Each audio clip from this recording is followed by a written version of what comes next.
Hello, my name is Theodore Ted Kerr, and today is December 17th. I'm representing the Miami AIDS Memorial and Knowledge of AIDS. Please introduce yourself and anything you want us to know before we start. Sure. Hi, Ted. My name is Eric C. Watt, and I am a writer and an independent scholar. I think what's relevant for today's conversation is that I wrote a book that came out in 2022, 2023, depending on that was a pandemic delay. I forgot, like, did it come out in 2022 or 2023? It's called Love Your Asian Body, AIDS activism in Los Angeles, which is, it's about what happened with the AIDS epidemic and the activism in specifically in the Asian American community in Los Angeles. So I was also, I wouldn't call myself an AIDS activist. I sort of definitely came of age during the AIDS epidemic. I was a volunteer for the organization that I profiled a lot in this book. I knew a lot of the people who are the activists and leaders in the movement. So when the time came to think about writing this book, I felt like I had this sort of interesting perspective of not being too deep into the movement and also have some like outside the perspective, but also I know enough about what to ask and why people did the thing and felt the thing that they did in that moment. So it was sort of an interesting position to be. But AIDS did inform a lot of my politics, a lot of my identity, a lot of my community building. Not only in the 90s, but even now, I would say, and my writing as well. Thanks, Eric. I love that you jumped in with Love Your Asian Body. I want to start a little bit earlier. I actually see us maybe having this conversation rooted in three objects, and it's three books of yours. I want to Okay. start with The Making of Gay Asian Community, an oral history of pre-AIDS Los Angeles. And I want us to spend a little time talking about Swim. Oh, and the Making of Gay Asian Community was 2002.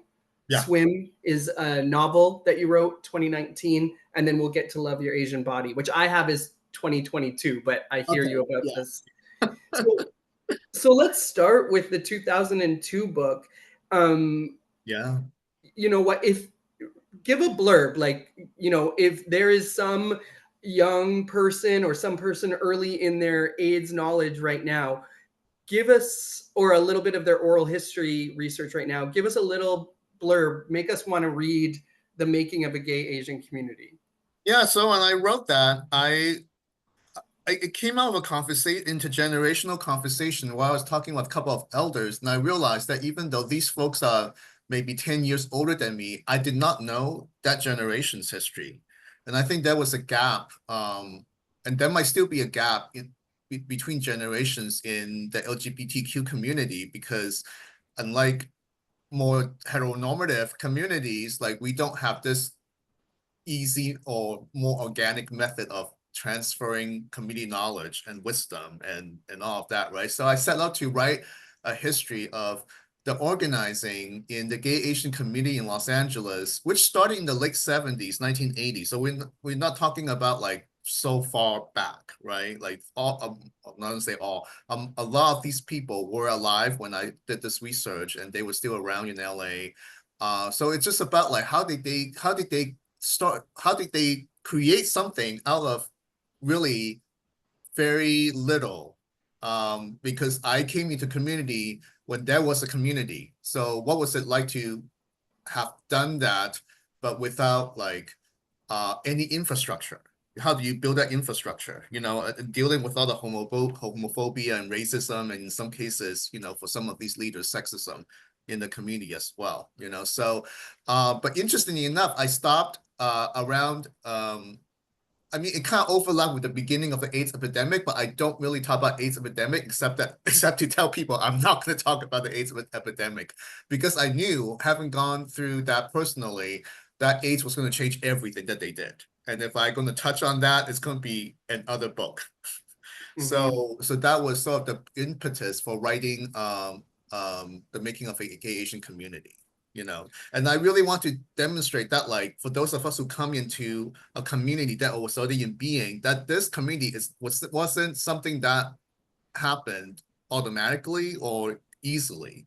It took people doing it very strategically against a lot of odds. But it is the act of making of a community. So the community is not always natural, right? In that sense. Yeah.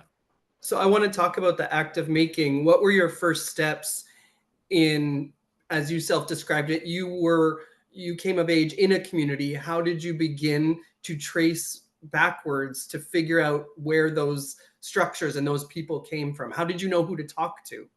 Yeah. So the intergenerational conversation was the basis for an essay that I was writing, and was very clear that, and there were a couple of people that were still active in the community, but started the activism in the late 70s, with all the work that I was describing in the book.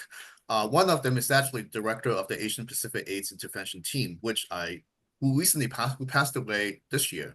And he was also profiled in my last book.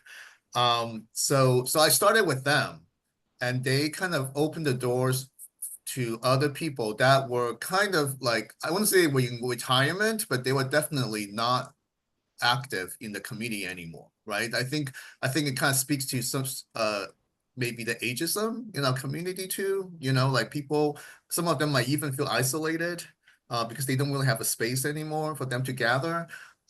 Interestingly enough, the 90s is also the time when there was some effort within the Asian American community locally to create a space, or the I mean, they're not that much older. Like, they saw my age right now, So back then, as the people in the 50s and the 60s, to create a space where they could come together again, nothing too much came out of it. But to answer your question, it's like a snowball method. I remember, like, the third person that I talked to was someone that I did not meet, but it was a referral from Dean Goishi, the director of the Asian Pacific AIDS Intervention Team. And after he talked to me, he got on the phone when I was still in the room. We're having dinner, actually. He made me dinner. And he got on the phone and called someone and say, hey, because I told them, oh, I haven't heard from this person yet. So he called that person and say, hey, you need to talk to Eric about this. So that's a lot of goodwill, if you will, that allowed this to happen. And your method, oh, go ahead, you had a I thought. was thinking about something else, but keep talking, so it might come back to me. Yeah. Okay. Your method was oral history. How did you decide that oral history was going to be your approach? So I I never considered myself a historian. I was a writer. I am a writer. My first love is always fiction.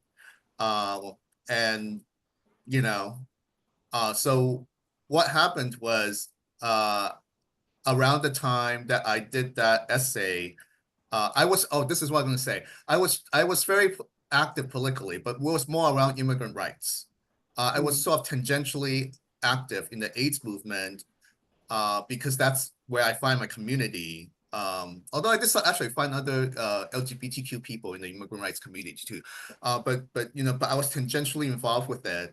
I was doing a lot of immigrant rights work, and I was a little bit frustrated in the early 90s that I couldn't get a lot of these groups that were more social in nature to become active, more interested in the political work that I was doing. So that was why I did that intergenerational roundtable to figure out, like how does this group develop, and I have sort of the innate or assumption that there is something political in all of you coming together. So how do I translate that into political action, right? So around that same time, I also went back to grad school. I was in a master's program at Cal State, Cal State Fullerton, and I was in American Studies. And I honestly, I went back to school because I just kind of missed being in the classroom, missed learning. I didn't have a thesis in mind.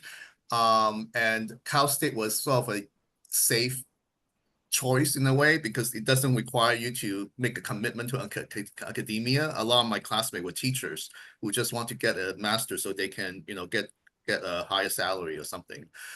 So, and I didn't have a thesis until that intergenerational roundtable, at the end of which one of the elders said, someone should write this down. And I was like, uh, sure, I'll do it. I was thinking about it, but then what nailed the coffin, put the nail on the coffin, that sounds like a horrible metaphor. It wasn't a bad experience. It was actually a very transformative experience. But what convinced me eventually was Cal State Fullerton has a wonderful oral history program. And one of the professors is actually very active in the Japanese American community. He did a lot of work in the Japanese American community. He was white. Oh, he is white. He's not dead yet.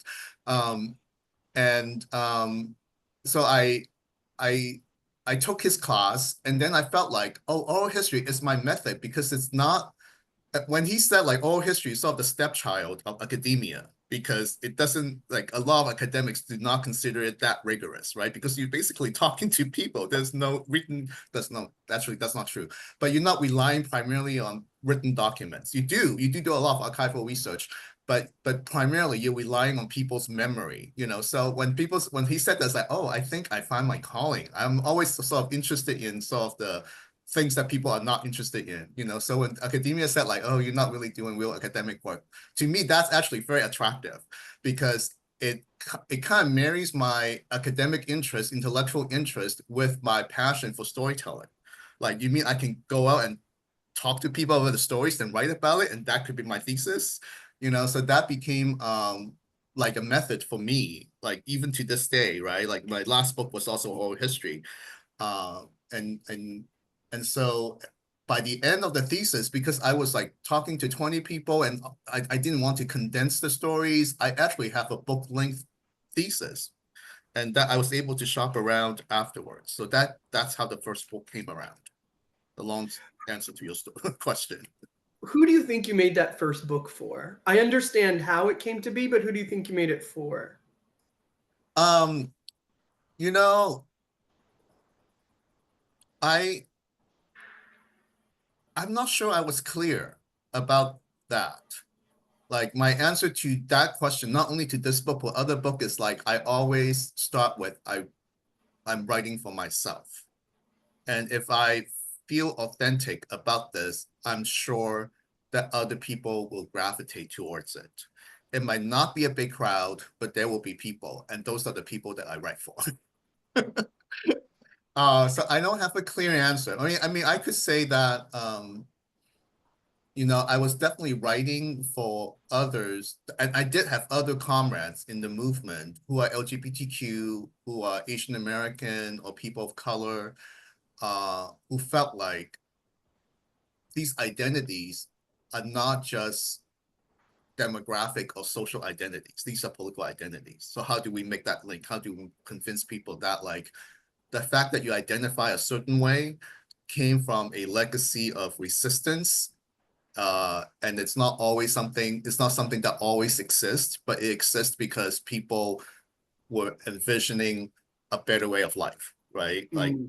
So I feel like those are my people in a way, right? Like, how we were trying to figure this out. We were trying to make that link through history.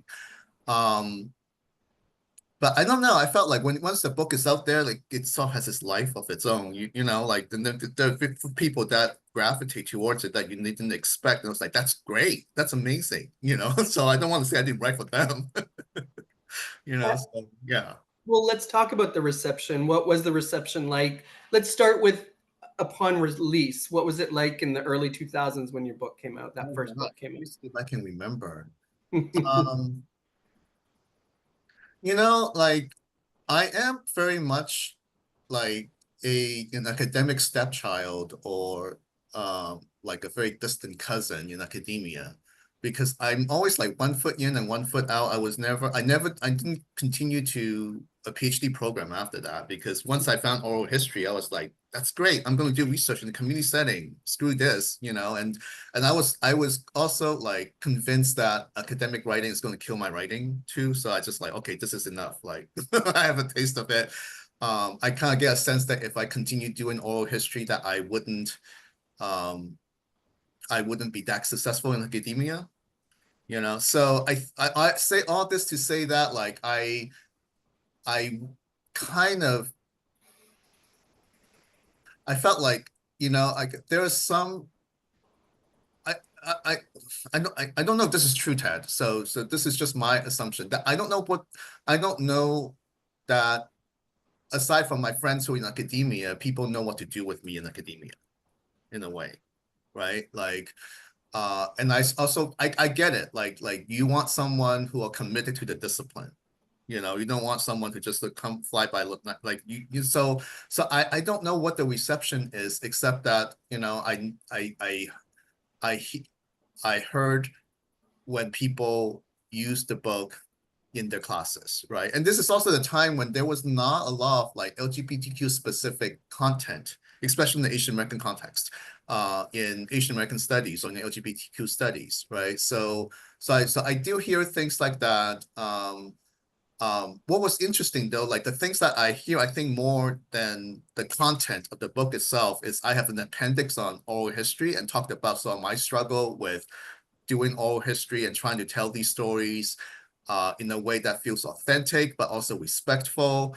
But at the same time, like I'm telling the story in a way that I want to tell the story. So like I'm still the author. I still get all the academic credibility, I want to say, well, credibility, but also like the accolades. If there is, what little accolades there were, so people remember me, not necessarily the people that I profiled, right? So there's this tension that I struggled with in the writing and how I get over it, and um, how I can interpret people's stories, but without being like definitive in my interpretation of that. So that get used a lot in oral history setting. So like this so much so that someone approached me and then they were doing an oral history of in queer community specifically. So I contributed an essay about that too. I talked about this person that I interviewed who in the middle of it realized that like how um well, what happened was like he told me in the beginning of the interview that he was interested only in white men. And throughout the interview, he started talking about his childhood and he talked about all these crushes he had on Japanese actors because he was raised in an immigrant Japanese family. And then he also had sexual relationships with Latinos because he was raised in East LA. And I so asked him like, so you have all these experiences, but then you said you're interested in white men. And then he realized something happened, uh, and that shocked him. I like he's in his 70s, I believe, at the time. And I was like, and he wrote me this long letter afterwards. It sort of explained that you don't understand, like I came from this period when there was no Asian American model and all of this, and I felt really bad. I was like, my intention was not to make you feel horrible about your experience, right? But something always come up like that. I, as an oral historian, do not intend. So I talk about that in the essay. But anyway, so I think it did receive some, but I also didn't. I was not working in academia, so I wasn't really pushing the book very much either. So I just whatever success it has is really by the grace of my friends who are in academia, my colleagues. Yeah. I see you as a public intellectual, so I find your mention of the academy quite interesting because Yeah. I think part of what makes you so powerful is that it has its place in the academy, but that it's reached beyond. Oh. That's where I see a lot of your power, and I want to dovetail that with a specific question around power. And you've alluded to this, one of the main powers that an oral historian has, especially when publishing a book, is the power of the edit. And that's the Yeah. power what to include, what not to include, the sequencing and the contexting and Yeah. the writing around it. So I just want to hear from you, how do you negotiate those examples of power as an oral historian and I would say as a public intellectual? Yeah, and I mentioned this in the either in the introduction or the appendix where I talk about the method that like even though in this book I use I'm not using quotes, I'm using big chunk. I mean, they tell the stories, but I still have to edit those stories because when people tell the stories, it's not linear. It's I have to sort of piece it together, from different parts of the interviews, right?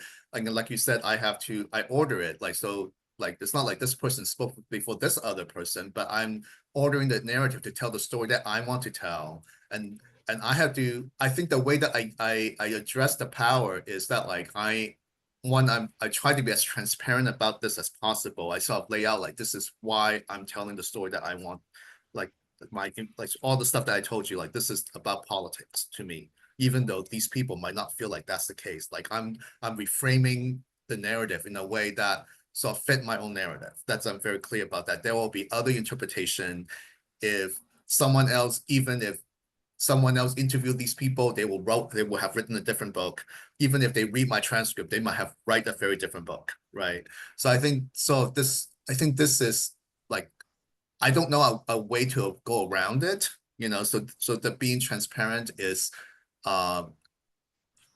the most that I could think of for myself at that even now, like what I could do to address the power dynamic. Um, I I think the other thing is, because oral history, it came out when everyone, not now, but at the time, everyone was still alive, right? So they read the book, they read the transcript. So sometimes not, I mean, I can definitely see if they disagree with something, they might not tell me, but I have not heard that in the community. And when I invite people to, well, also when I share this in the community, when I do panels, when I do programs in the community, I was the facilitator. I don't give lecture about this. So I will bring them, there's 4 or 5 people from the book who talks about the stories, right? And what's interesting is sometimes they go deeper in the interviews. Now that they have an audience, that's like, oh, I wish you had told me that I could put it in the book. So much more interesting. Or the way they tell it, they're much more lively as some of them in front of an audience. So they get to tell the story. So that's another way to sort of even like I'm not just writing about dead people. I'm writing people are still very much alive and still can tell their own stories, right? So I try to do that a lot in public programs. Um, yeah, I don't have a good answer for that. Like, this is of everything I said felt very like, it's just addressing the wounds of Mm, academia. mm. So my last question about, oh, sorry, did I cut you off? All I think that the alternative is not like for them to write the stories, but not all of them can do that, So Yeah, I think of oral history as a kind of stewardship, and we are inviting people to hold their story for them, and maybe that will encourage them to do it themselves, or at the very least, we've created this vessel for the future. yeah, I love the word stewardship. And maybe there's a better way for people to address if something was wrong, or something just doesn't feel right. Yeah, but yeah, but Yeah.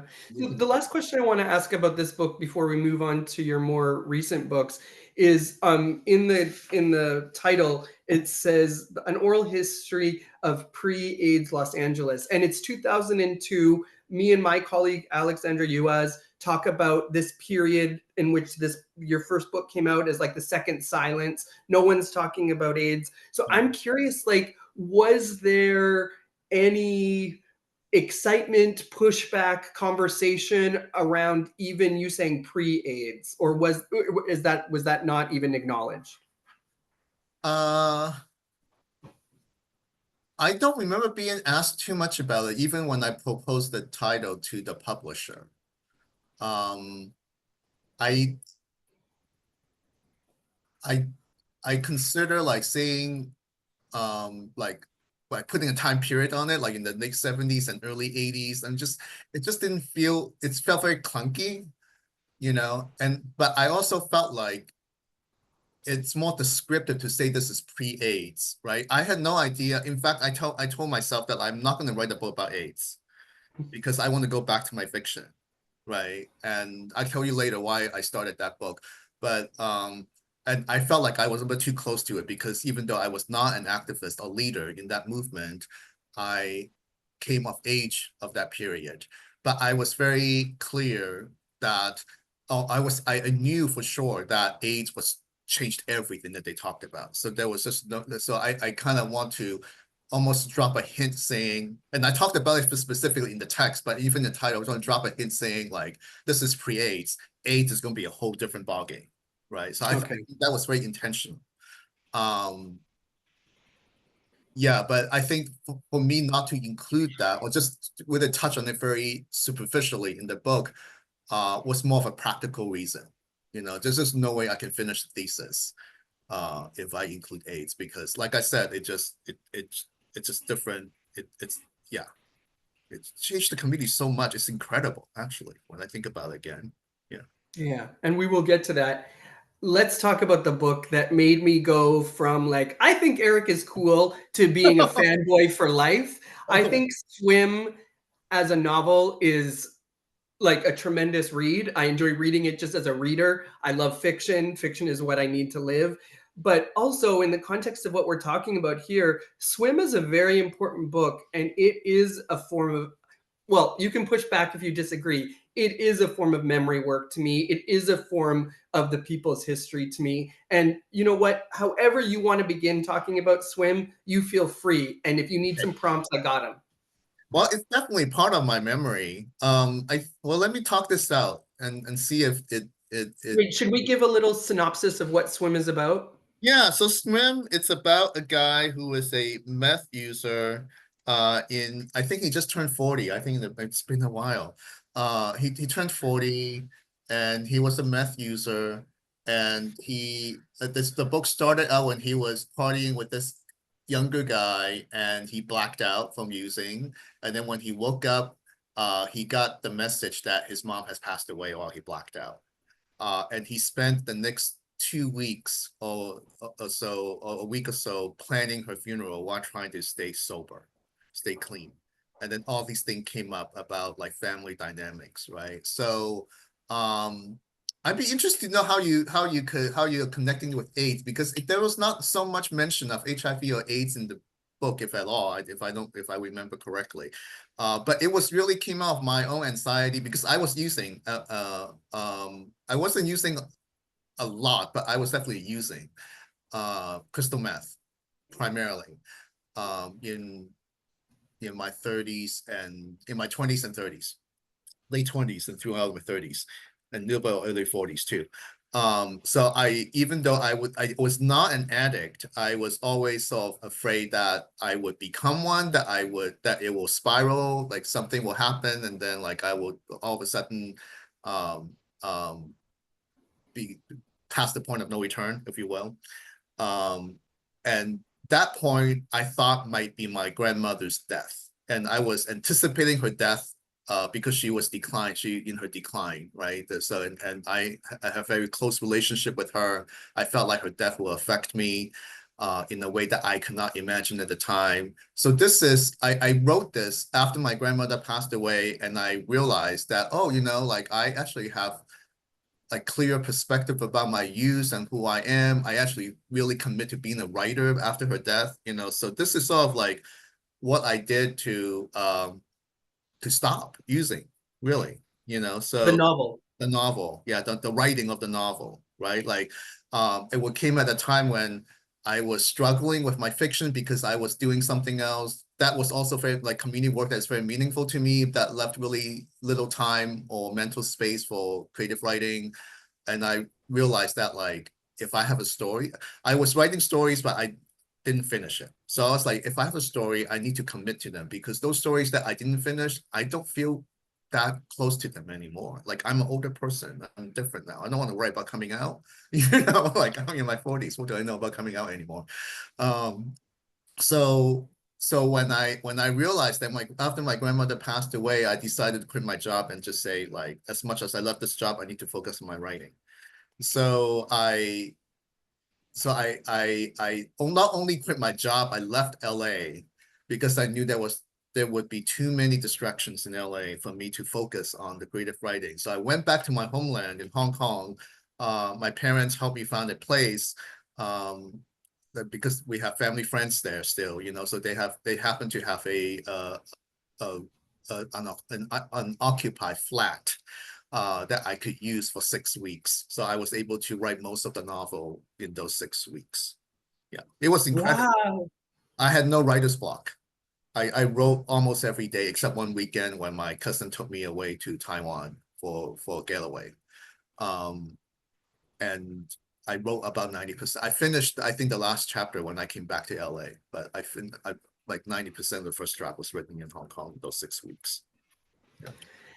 So I hear your pushback that it's not necessarily AIDS history, but do you want to talk a bit about how fiction can serve as public history or public memory Yeah. work? Yeah. I mean, I'm not pushing it back. I'm just saying I don't know how explicit it is. I mean, I think It's not everything I write, explicit. right. I think everything I write is informed by my experience in the AIDS epidemic, Yeah. right? So I think even the use itself, right, or the anxiety around the use, anxiety about anything, you know, my anxiety about anything probably had a lot to do with how I dealt with HIV and AIDS, my sexuality. We know it has to do with my sexuality, so it's all tied up. That's you can't really extricate it. But I don't know if I was dealing with that at that time. Like the influence of HIV/AIDS in my writing, I think, came a little bit later. I mean, when I start writing Love the Asian Body. But I'm sorry, what was the question again before I push back? What's the what can fiction be a form of public history, public memory work? Yeah, yes, I think so. I think so. Because I start calling myself, instead of like a fiction writer or nonfiction writer, because I have both. Like, I'm a storyteller. And people often ask me, like, how much of Swim is autobiographical. And I would tell them, like, that 10% fact in it, but it's 100% truth. You Mhm. know? So I mean, is that fiction in Love the Asian Body and Making of the Asian Community? I said, yeah, I think so. I think so. I think definitely if people tell the stories in the way they want to tell it, it might sound a little bit different, but is that untrue? I hope they would say, no, it's not untrue. So I felt like, yes, fiction can be a medium for memory and history, for sure.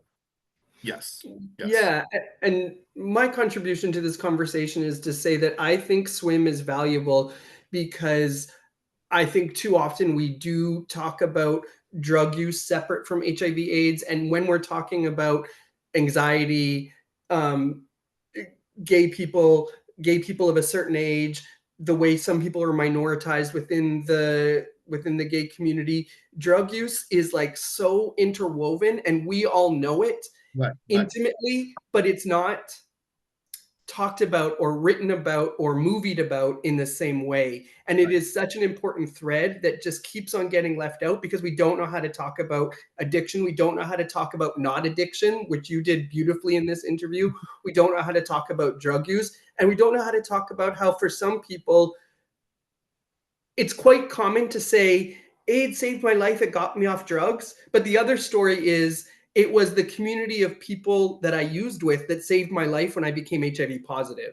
Yeah, And we don't talk about, there's not enough recovery work. Like Christadora is a beautiful book that talks about HIV, it's fiction, and it's public history. right, And I right. think Swim is, for me, such an important book in relationship to all the beings that you are, and of course the things that I care about, like drug use and HIV/AIDS. Yeah. And I think as a writer, whether fiction or nonfiction, I think you do this too, Ted. It's like we challenge narratives, even narratives that our community tell about ourselves, right? Which, serves a purpose for something, but it hides other things, right? So I think with Swim, I was very clear about like this person did drugs not because they are depressed. This did the drugs because it was fun.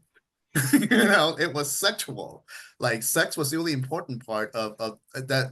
I mean, it doesn't mean that it's all good, but I'm just saying that, like, we have these narratives about drugs and drug users. Like, this person takes care of his family, even though he is high some of the time. Like, he's functioning in society, uh and so I felt like there is definitely narrative that we want to push back on.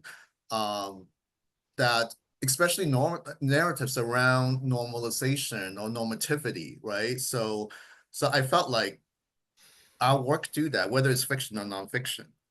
Yeah, and I think you pivoting to the word storytelling makes perfect sense. And since you've said goodbye to the academy, I think it gives you a type of freedom to name this unspoken truth about the creativity of oral history, or yeah. Yeah, yeah. And I think that, I mean, and this is not, I mean, this is kind of critique, but I also understand it's like academia sort of builds on itself, right? Like it's having conversation with itself. But once you took yourself out of that conversation and you center around the stories, you just tell a different story. Yeah, and I think by pivoting to storytelling, you're actually prioritizing the people's voice and not the White Tower's voice. Right, right, right, right. That's And it. I think in relationship to the Miami AIDS Memorial or to knowledge of AIDS, that's really important because we actually, if we're going to build on anything, let's build on. I always say that the best memorial is to continue the work of people who came before us, whether they're living or not. And I think oral history is an example of how to do that. I want to talk a little bit. My sense is that swim is under celebrated. Is that? Do you feel that in your heart? Oh yeah, I think so. I still love the book a lot. I felt like I'm a better writer since and maybe even because of it. But I felt like I still feel like the tie between like drug use and family caregiving. That hey, you can party on Saturday night, but you still have to go to see your parents on Sunday and take care of whatever problem they have, right? I think it still feel like something that I don't see a lot, in literature or in any conversation. I think we still talk about drug use a certain way. I mean, it's a hard change. I mean, it's so hardwired to think about like drug users as a certain type of people, right? Like, um, I, but yeah, I mean, the thing about books too is sometimes they find a life of their own afterward, and it might take years. And my friend who's a writer, who is a much wiser writer, and say, hey, it's like you never know how these things work out. Like the beauty of books is people can find it's not like movies that I mean, even movies, I feel like you have to there's only a box office weekend, like you have to do well in the first weekend, then you tank. Like people sometimes find books on their own, so Yeah. I think swim is finding its audience slowly and surely, and then one day you will wake up and you'll realize that we're a strong hive. So let's pivot. How did you go from swim to love your Asian body? Because it's actually like the space between your first book and swim is a long time, and you narrated that a bit, but then yeah. swim to love your Asian body, it's like You know what happened? One word: Trump. uh boo. so after I finished swim, after I found a publisher for swim, I was working on a novel that I did not finish, that I intend to go back to next year. But I was like, and I was like, I don't know what to write anymore. And then the Trump election, the 2016 election happened before then. But then on 2017, actually, this is before Swim found a publisher then. Oh my gosh. Yeah, so even before Swim found a publisher, I finished Swim. I couldn't really get started. I couldn't finish the second novel that I was working on. And then I was at dinner with a bunch of friends. Some of them, all of them I met in the 90s, all gay men, all gay Asian men. We're having dinner, and I was like, I just need to find like this out of this quagmire that I felt like I need to find a time that things are dark, but it also feels possible. And then being in that room with those folks kind of remind me, oh, that was AIDS. AIDS was the time when people were dying left and right, when I didn't know who the fuck I was or what I was going to do. But I found community that I still continue to be a part of to this day, right? So it's like, God damn, like I need to write about AIDS now. And it was a book that I didn't want to write. I talked about this like for 17 years at that time. Yeah, I keep saying 17, so it was 2017 when this happened. Um, because I was out academia, so this like like I don't want to write anything but fiction, I thought. And then two, it was just because I felt like, oh man, I don't want to take this on. I felt a little bit too close to it. I kind of knew almost everyone in this book now because we're talking about my generation now, not the previous generation. So I always thought someone else was going to do it within the Asian American community. And some people did write about it, but not in the book form. Like they would have a whole book and then there's a chapter on AIDS. So I thought, okay, maybe I should do it. And then I know the current director of the Asian Pacific AIDS Intervention Team. He's a good friend. One of the person who succeeded Dean Goishi, his name is Jury. So I approached Jury and then I said like, Jury, I mean, this time I will only do it if I have a community partner. I don't want to be an independent scholar. Like if you're in, I will do it. If you're not in, then I don't want to do it by myself. And then Jury said, well, if Dean agrees to an interview, then just do it, right? Because Dean by that time has retired to Florida. So we caught him when he was in LA one time, and I explained to him like this is what I'm going to do, and he said yes, and I was glad that he said yes because I mean he held so much of that history, even before the younger people came along that I felt like it would be so different if he wasn't involved, and thank God I caught him because he passed away this year, so he was not doing well health-wise. Anyway, so that's how I kind of came into it, because the time called for it. You know, like I just felt like we need to, and that's one of the reasons why this is not why I wrote this. Maybe this is I was very clear that I was not only writing for people in my generation, I was also writing for the younger generation of activists because I want them to feel like not that they have to do things. In fact, they should not be doing the things the same way that we did, but more like there is hope. There's a way that you can have to be creative. We're in different times now, and this is like we're made for these times, you know. So there was a message there that I think that felt more current than the last book. Yeah. And I can't tell if this is a basic question. You can tell me if it is. Do you see Love Your Asian Body as like the second part of the making of gay Asian community? No, it's not basic at all. I mean, I think it started out that way. Like I'm writing the book that is sort of the sequel to the first one, but I felt like it's its own because one is such a different world. And I'm Mm, also a different person. I was 20 years older now. You know, I think there's certain things that is still true, but I felt like I'm much clearer about my political purpose in 2017 than I was in 2000 when I was writing the first book. And I even the way that I wrote about, I mean, it's even though they're both oral history, but they look very different. You know, like I was even moving away from that oral history form. I was very much I wrote it like short stories, really. I just thought I felt like I need to write this 5 chapter thing in the beginning, like I did the first book. You know, this is what happens in, you know, academic books. But then I was like, that did not work at all. I'm trying to fit all these stories into these 5 artificial containers. So I just decided to let them speak on their own and then end up being like 17, 18 short stories, you know?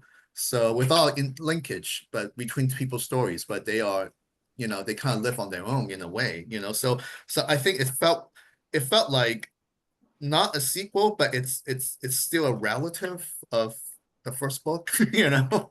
yeah. I kind of feel like you quote unquote cursed yourself by putting AIDS in the title of the first book. And it's like fate made it so you had to return. You said Yes. pre-AIDS, now you got to do it.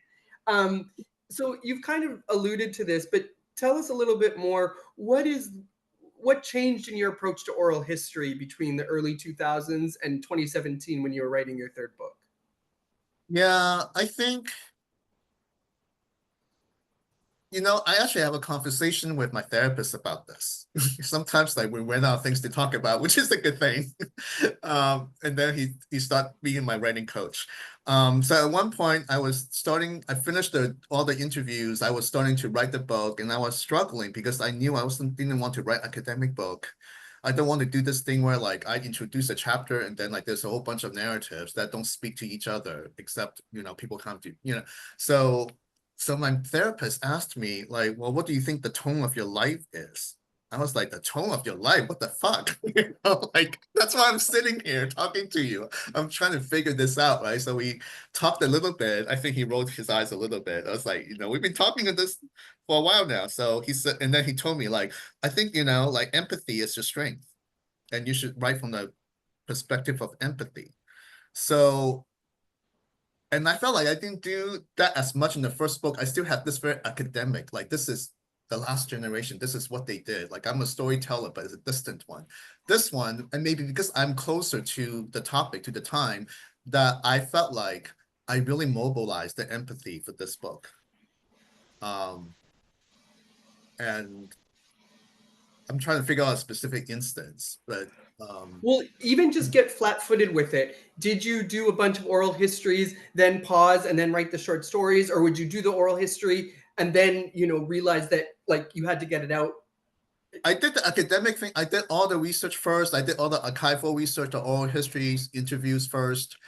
And then I sat down, I tried to like do a thematic analysis. I did an outline, and then it was like all uneven and things are popping up everywhere kind of thing. And then that's when I went to my therapist. So I did the academic thing. Now that, I mean, thank you for asking that. I never really explained that in this way before. And then I realized that, oh, like I am not getting anywhere. Like so, and so it started out as like, okay, I know I want to start with this story of Gil because he was active in the 60s. And then he had an open relationship with someone who was also active in the movement before AIDS. This is like pre-AIDS, like back in the 60s, early 70s. And then he became HIV positive during the open period of the relationship. And then they came back together, they recommit in the relationship. I was like, oh my God, this is so beautiful. And this is like, has everything that I want to talk about. So that became my first chapter. And once I started that, it's more like story than everything else sort of became, oh, of course, this is going to come next. Oh, this is going to come next, right? So it became more of a storytelling thing. What makes sense to be the next thing in the story, right? So it's not always chronological. Yeah, so what I hear is your what you do with oral history changed. Let's back up a little bit. Did Yeah. your way of interviewing, did your relationship to narrators change? Did you approach the interview process differently? I don't think so. I mean, it's not something that I thought about, so I could be wrong about this. It's my first time thinking about it. I I feel like it's a lot easier this time to find people, one, because I know a lot of them, and two, because I have a community partner now who actually opened doors to other people that I didn't know. I feel like the challenge was because I know them, sometimes they forget that you are the historian slash researcher. Um, and, and and in one way it's great because they tell you things that like they probably would not have told someone they didn't know. But then I have to also make a decision too, like, well, what do I tell? And yeah, I don't know if that answered your question, but I don't think I approach it differently. One of my assumptions is that in the early 2000s, you were approaching queer elders and you might have But had a bit of revere or respect for them. And then fast forward almost 20 years, and I wonder if that the familiarity, if you were as formal with them, or if that kind of power dynamic, to go back to power, if that changed your approach at all. so interesting enough, I don't think I revered them Mm. in the beginning because at that time, the organization they started around the 90s had a really horrible reputation with people in my generation that we actually did not gravitate. Like these were the older people's organization, right? I mean, it was really like I talked about in the introduction. I kind of went in there thinking that, oh, these people, they didn't know what they were doing. They let white people into the organization and take over. So, but in talking to them, so I realized, oh, there are things that are happening. There's intentions. There are things, and then there are things that happen, and I didn't really consider how much infrastructure they have to build and how much they have to rely on in some way power and access to build that infrastructure, and they just didn't know how to manage certain things, and they tried to, and then they got pushed back, and there was no one else out there. It's not like now when you don't like this organization, start your own. They were the organization. So if they don't, if the people don't come to them, they have nowhere else to go to. So like all this empathy came after. So when I interviewed them, I kind of came in, it's like, what did you guys do? You know? So I mean, that was sort of my own like reflection or just critique, self-critique in a way, right? Um, so with this group, the feel is definitely different. You know, it was much more conversational because I did so lean into storytelling a bit more. It's just like, just tell me a story. Like, I don't want to assume where you want us to go, right? I think with the first one, I was very academic, like, even though I kind of ditched the interview guide after a few interviews, but there was sort of an order to things, like, tell me this, I want to know about this, I want to know about that. This one, I'm much more open-ended. I feel like maybe that's the difference, you know? So I'm conscious of time. Do you have time for two more questions? Yeah. I don't have anything after. I'm Okay, afraid. so my first question is, or my second last question is, what was the reception to Love Your Asian Body?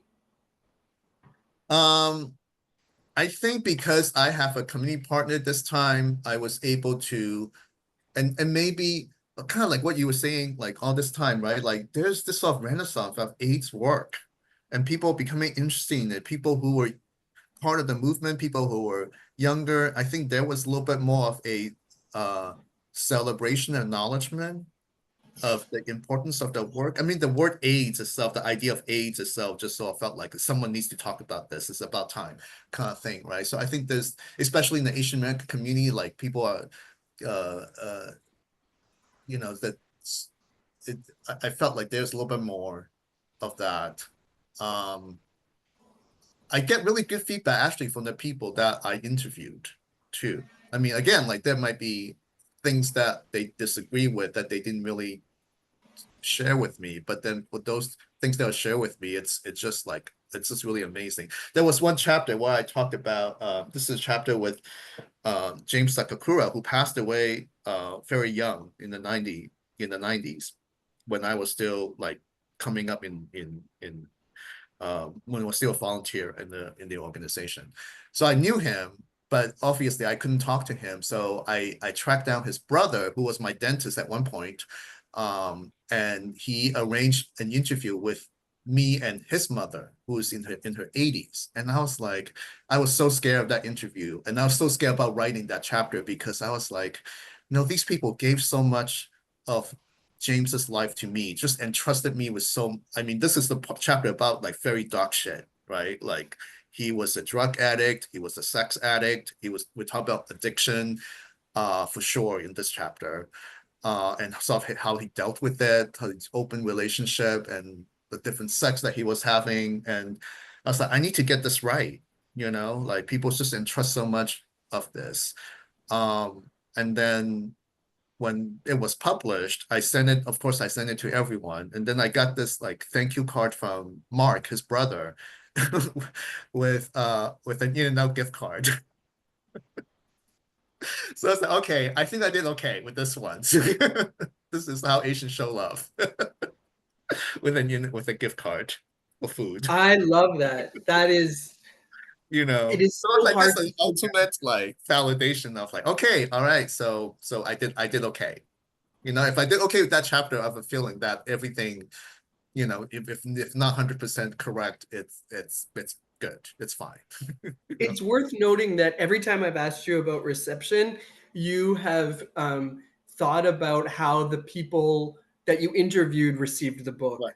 Right. And there's many different ways you can take the question. It could be like, how did the sales numbers go? How many things were you invited to talk about? Like, was it a bestseller?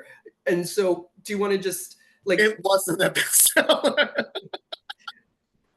I am sure it wasn't the best. I don't even like um I'm sure if I would know if it's a bestseller because it was shown in the royalty check. I don't think I ever that's not true.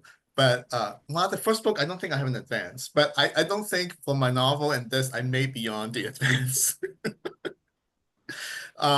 But and I'm kind of okay with that. I just felt like I can do more in book promotion.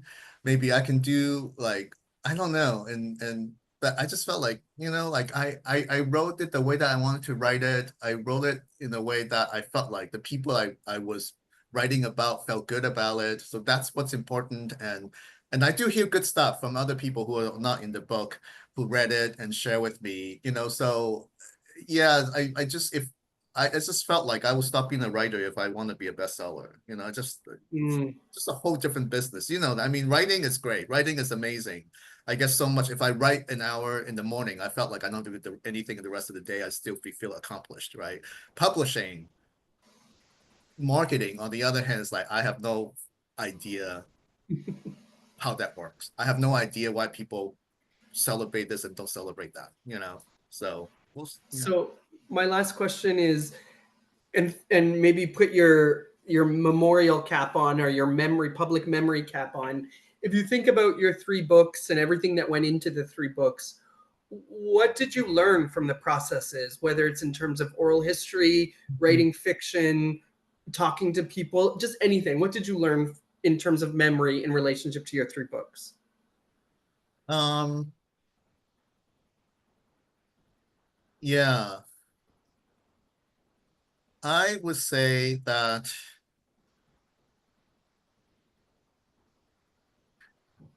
yeah, I know you asked a question about memory, but somehow the idea of story come up, right? Because really, I think more and more I use storytelling as a way to not only connect my writing to my, like, or explain my approach to writing, but also my approach to my consulting work, my approach to community building, like how stories play a role in how we identify ourselves, tell stories about ourselves, and also connect with each other, right? Like even like when I do my year-end reflection, like I started asking myself, what stories about me that I tell myself? Like, is that true? Is this Mm. true? Right. So I felt like that's the same thing with like, what stories do we tell about HIV and AIDS? And what is still true and what is not true anymore, or what other things can be true. I mean, it doesn't be so binary, right? Like what other things are we not telling, so I felt like, especially with people who are marginalized, when talk about their memories, like storytelling is so important because it's not documented even at this age where so much information is available at the you know at your fingertips. So much information. You can just put things into Google, and then all like tens of thousands and maybe millions would come back up, right? But still, like there's certain things that still remain very hidden. Um, and and I think memories actually, both individually as a community, kind of inform who we are, right? When we think about like, why do I write this? Oh yeah, because I mean, when I talk about this, like AIDS informed everything. AIDS informed how I look at my sexuality, even which informed how I write, which informed how I approach my drug use, my professional work. It's just everything. So I think memory is super important. Um, and I'm always like, like there, like I want to, I mean, I said this earlier, but I really want to write things that challenge even not only mainstream. I don't say I don't care about mainstream society view of us, but I want to challenge our own view of ourselves too. Because I think there are marginalization that happens within our community. Like what story is not being told? Or what stories are we telling that actually harm those whose stories are not being told? I mean, you know, so I think, um, yeah, all these stories can be true, but I think when you prioritize someone's stories over others, and that's where the harm comes from, right? So I'm always interested in those sort, if you want to, darker corners of our memories, right? I think that's where the really interesting thing is, right? Like it makes me more complex in a way, right? Yeah, so it's totally tied to like memory and writing and stories are all like um tied up for me. I mean, that's a beautiful place to end. Thank you so much, Eric. This was Um, really enlightening and entertaining. yeah. Have you read Tangled Memories? Yeah, by Marita Sturkin. Yeah. So I thought, I mean, I don't know why it came up, but I have to go back to the book. But I think the way that they talked about like the quilt, I thought was, I used it in the class once, but I thought the way that they talked about the quilt was sort of interesting about like kind of stories that we want to say about HIV AIDS. Yeah. I mean, But one of the best lines in that book is she asks a question like, why were people memorialize something while it was still ongoing? And it right. was because they needed to find a way to to both honor the death but also keep going. And then it gets us into Crimp's ideas of like melancholy and memorial. Yeah. Yeah. So yeah, but yeah, when you ask about memories, like that book came up in my mind. Yeah. It's been a while It, since I read the book. that's a great book. I mean, maybe we should suggest that as somebody to interview as well. Yeah. Yeah. Cool. Well, thank you so much, Ted. This is so great to have all this talked out. Yeah. Yeah. Okay. Well, I'll let you know when the next whatever happens Yeah, next with let this. me know what happens. Yeah. Yeah. Happy holiday.